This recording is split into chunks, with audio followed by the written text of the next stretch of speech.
आज की चर्चा सीनियर सिटीजन का योगदान समर संघ के लिए।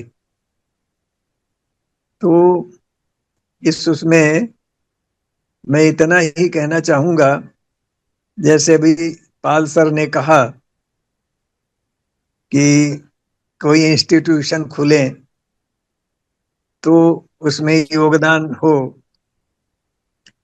पैसे का योगदान अपनी जगह पर है, लेकिन सबसे बड़ा योगदान है समाज के लिए समर्पित कार्यकर्ता मिलना।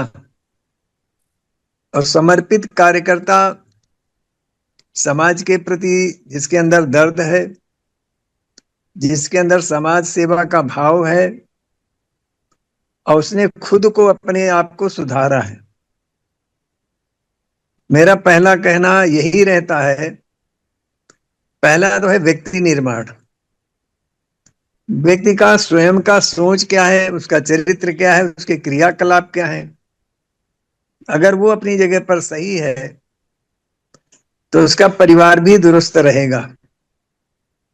परिवार दुरुस्त रहेगा तो परिवार और व्यक्ति के बीच की कड़ी है, समाज के बीच की कड़ी है परिवार। तो पहले तो व्यक्ति का निर्माण होना आवश्यक है। अब वो शिक्षा के माध्यम से ही हो सकता है। शिक्षा से ही संस्कार मिलते हैं और ये संस्कार सबसे पहले माता पिता से मिलते हैं, गुरुजनों से मिलते हैं, पुस्तकों से मिलते हैं। तो हमें तो हर एक व्यक्ति को, जो हमारा पढ़ा लिखा है तबका है, समझदार तबका है, सीनियर सिटीजन है, उसको अब अपना एक इन्वेस्टमेंट जो है बुक्स की ओर रखे, किताबों पे। शरीर के नीचे का, सिर के नीचे का निर्माण तो हम बहुत अच्छे से कर लेते हैं, अच्छे कपड़े पहन लेते हैं, सूट टाई पहन लेते हैं, लेकिन हम ऊपर वाले के लिए कुछ नहीं खर्च करते। और ऊपर वाले के लिए अगर खर्च करेंगे तो निश्चित रूप से आप स्वाध्यायी होंगे, आप विचारवान होंगे, विचारवान होंगे तो आप चरित्रवान भी होंगे, और आपके घर परिवार का वातावरण अपने आप एक अच्छा वातावरण बनेगा। और समर संघ में जुड़ने के बाद मैंने ये देखा, ये अनुभव किया है कि अभी हमारे बहुत सारे लोग जुड़ते तो हैं, लेकिन जुड़ने के बाद भी उनको जो विचार चाहिए वो अभी या यहां से ले नहीं पा रहे हैं, या उनके चिंतन में कोई कमी है। क्योंकि यहाँ इतने अच्छे अच्छे विचारशील लोग हैं, स्वाध्यायी लोग हैं, नॉलेजफुल लोग हैं, वो अच्छी बातें बताते हैं, लेकिन वो स्तर ऐसा है कि उनके सिर से ऊपर निकल जा रहा है, उनके अंदर घुस ही नहीं रहा है। हम यहाँ पंचशील की बात करते हैं, अष्टांगिक मार्ग की बात करते हैं, भगवान बुद्ध की बात करते हैं, हम सिद्धार्थ गौतम की बात करते हैं, हम काशी राम जी की बात करते हैं, फूले पेरियार की बात करते हैं। हम कर रहे हैं, लेकिन हम खुद चिंतन नहीं करते और ना स्वाध्याय करते हैं। तो स्वाध्याय पहला काम है कि हम अपने घरों में साहित्य लाएं, स्वयं भी पढ़ें और बच्चों को भी पढ़ाएं। अगर उनको सही मैटर मिलेगा, सही पुस्तक मिलेगी, तो उनको साहित्य से लगाव होगा, महापुरुषों से लगाव होगा।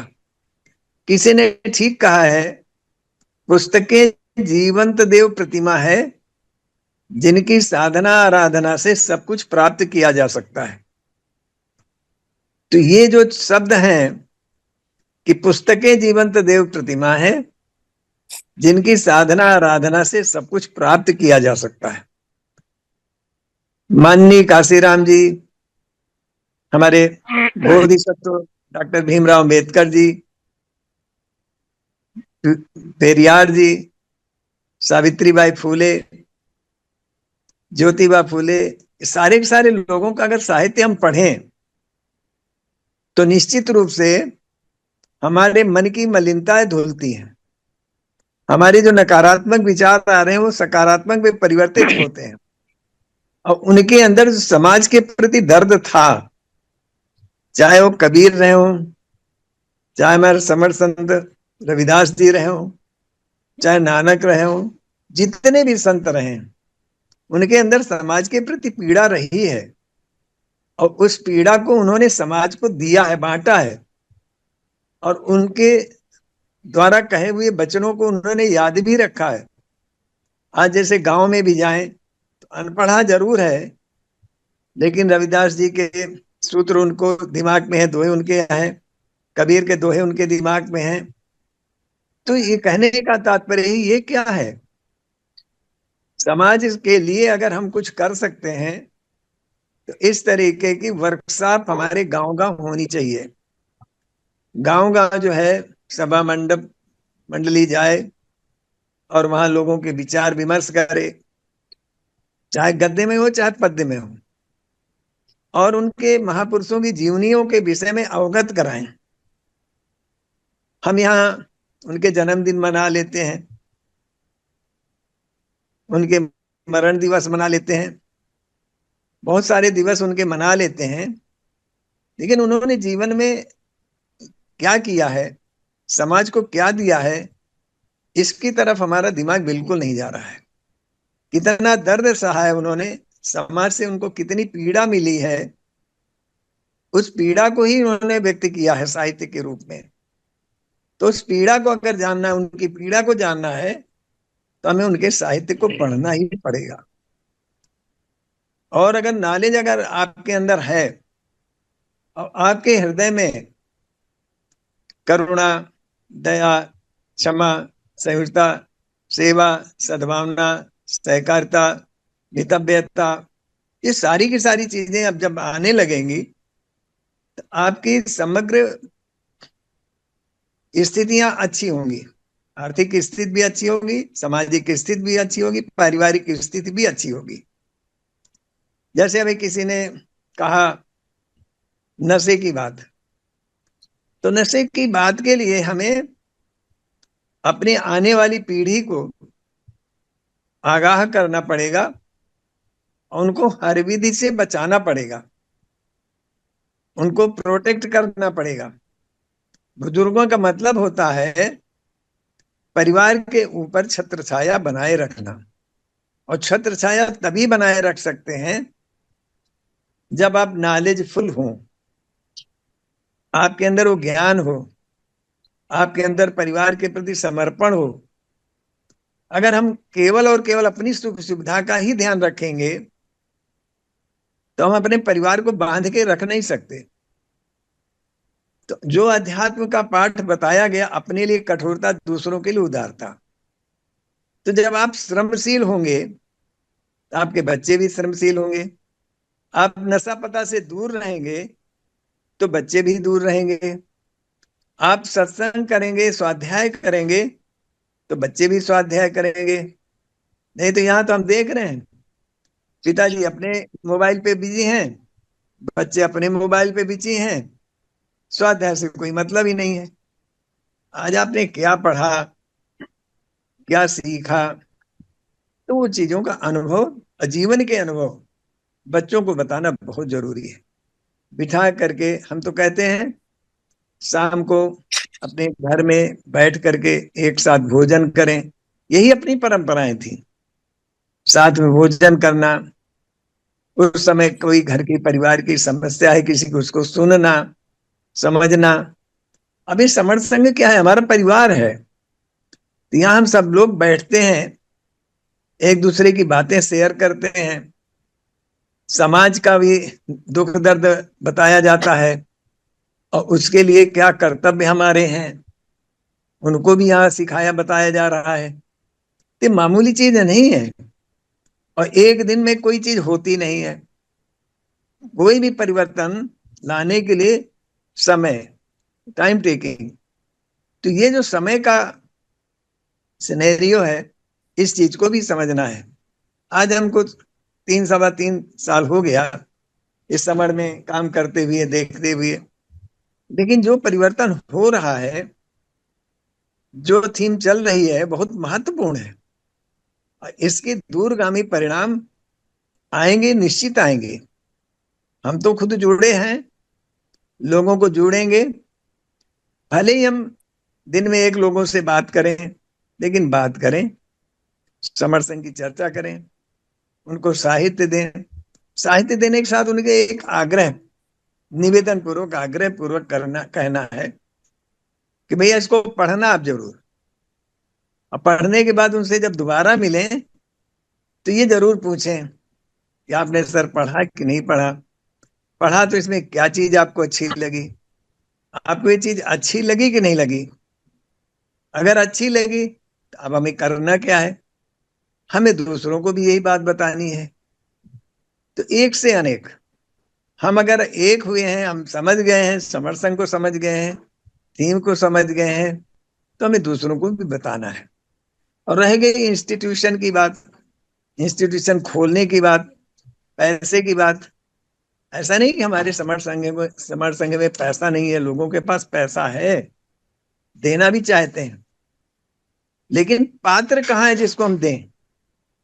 क्योंकि हमने देखा है बहुत सारे इंस्टीट्यूशन बने हैं और वहां पद प्रतिष्ठा मंच माला की लड़ाई हो रही है, वो इंस्टीट्यूशन बर्बाद हो रहे हैं, तो पैसे काम चलेगा। तो पहले तो हमें व्यक्ति को तैयार करना पड़ेगा ना। अगर व्यक्ति चलाने वाले हो गए तो निश्चित रूप से इंस्टीट्यूशन खड़ा होगा, और उसके लिए त्यागी तपस्वियों की जरूरत है।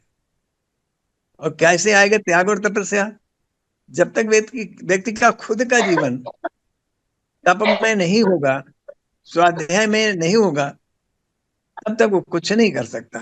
वो भी अपना घर भरने में लग जाएगा। यही हो रहा है। हमारे जितने भी संगठन बने हैं, पहले तो बड़ी बड़ी ऊंची ऊंची बातें हुई हैं, और बाद में वो केवल और केवल निज की स्वार्थपरता के कारण अपना ही घर भरने में लग गए। समाज गया भाड़ में, सब कुछ गया भाड़ में। और उनके यहाँ बैंक बैलेंस बन रहे हैं, बड़ी बड़ी गाड़ियों से चल रहे हैं। तो ये सब क्या है। तो इसलिए हमें व्यक्ति निर्माण पे विशेष ध्यान देना पड़ेगा, और इसके लिए शिक्षण संस्थाएं अपनी चलानी पड़ेंगी। ये पोर्टल जो है इसी बात का द्योतक है कि बहुत बड़ी प्रशिक्षणशाला है। शिक्षण भी हो रहा है, प्रशिक्षण भी हो रहा है, प्रैक्टिकल ट्रेनिंग भी हो रही है। कैसे हम गांव में जाएं, किस तरीके से सभा लगाएं, कैसे लोगों को मोटिवेशन दें, और प्यार पूर्वक और उनको बताएं, समाज के दर्द को, पीड़ा को उनके अंदर पैदा करें कि डॉक्टर भीमराव अम्बेडकर के अंदर कितनी पीड़ा थी, माननीय काशीराम जी के अंदर कितनी पीड़ा थी, ज्योतिबा फुले के अंदर कितनी पीड़ा थी। तो ये जो पीड़ा उनके जीवन में आई, रविदास जी के अंदर कितनी पीड़ा थी, संत कबीर के अंदर कितनी पीड़ा थी। तो ये पीड़ा जब उनके अंदर हुई है, तभी उनके विचार आए कि हमें समाज के लिए भी कुछ करना है। यही हमारे बोधिसत्व डॉक्टर भीमराव अम्बेडकर जी ने भी, उनके अंदर की पीड़ा, उन्हें परिवार खोया, खोने के बाद भी उन्होंने अपनी यात्रा जारी रखी। कितना संघर्ष उनके जीवन में आया, तब दे पाए ना। तो ये पीड़ा हमें पहले अपने अंदर पैदा करनी पड़ेगी, ये दर्द पैदा करना पड़ेगा, समाज के प्रति करुणा हमारे अंदर जगानी पड़ेगी। अगर एक करुणा नहीं जग रही है तो आप समाज के आंसू नहीं पहुंच सकते हैं। आपके अंदर पहले करुणा आनी चाहिए, तब आंसू दूसरों को पहुंच पाएंगे। फिर आपके जो विचार होंगे वो इतने महत्वपूर्ण होंगे कि अंदर तक जाएंगे।